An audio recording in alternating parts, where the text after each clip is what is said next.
Tom Basile. Thanks for both for coming back here. Jack, Lindsey Graham has scheduled a policing reform hearing next week as well. What do you think of yesterday's hearing? What else do you think could possibly be discussed, Jack? Well, I think it was respectful. Mr. Floyd and the other witnesses had a lot to say. As you pointed out, it was a 6-hour hearing. People were respectful. Many people yielded time just to let him talk. I think it was helpful. One of the things that the lawyer talked about, Mr. Floyd's lawyer, was we need to address chokeholds. We need to talk about qualified immunity. We need to have better training for police officers. It's my hope that in the highly charged political atmosphere that we have, Democrats and Republicans will still be able to come together and say, what is it that we can do? For example, Lindsey Graham's colleague from South Carolina, Tim Scott, is talking about tying federal law enforcement grants into better training and to addressing some of these problems. Now, I believe police forces should be the local domain. It shouldn't be federalized. I don't think any of us want to federalize police, but they do get federal grants. And I think there are a lot of mechanisms like that where the federal government can come together and say, okay, body cameras, good or bad, let's tie it into grants. If you don't want the grant, you don't want the camera, don't take it. But the federal government can reward good behavior exhibited on a local basis.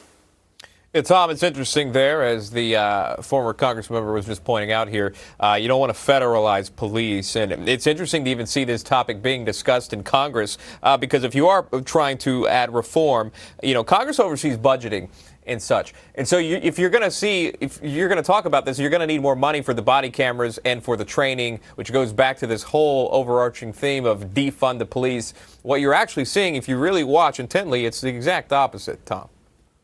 Yeah, and that's why I'm so pleased that the Republicans have Tim Scott in charge of this, because I think he's going to take a much more common sense, much more nuanced approach to a reform package along the lines that you suggest. The most unfortunate thing about all of this is that so much of it doesn't have anything to do with George Floyd anymore. George Floyd has been used as an excuse to drive censorship, division, hate, fear, and destruction, frankly, and at the hands of Antifa, George Soros-funded organizations, other radical political movements. And the American people aren't there. The American people are saying, no, 80% say we want to support our cops. We don't want to demonize our police. We understand that means more dead cops and more dead civilians.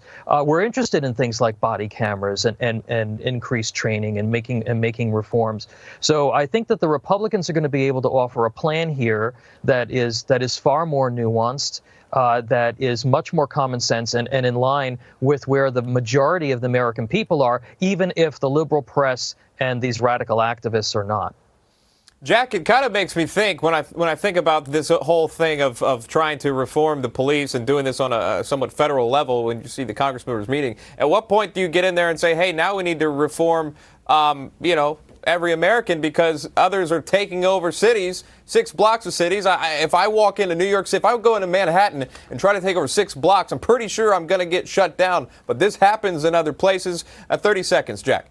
If you want to have an honest dialogue of what's going on in America, we have to ask ourselves, how long have these cities been under very liberal Democratic control? Seattle could not have done more to help and accommodate the left-wing constituencies in that town, and yet see what happened. They lost 6 blocks because of it.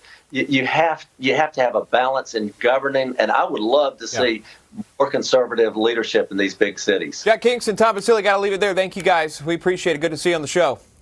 Stay Thank with you. us. You got it. We'll be back after this.